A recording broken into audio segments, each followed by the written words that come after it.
বলা হয়।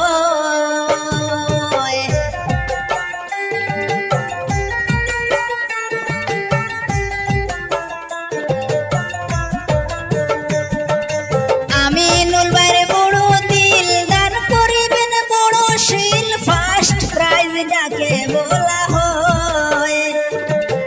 আমিনুল ভাই দান করিবেন যে টিম ফার্স্ট প্রাইজ পাবেন ফুটবল প্রেমী দেখিবেন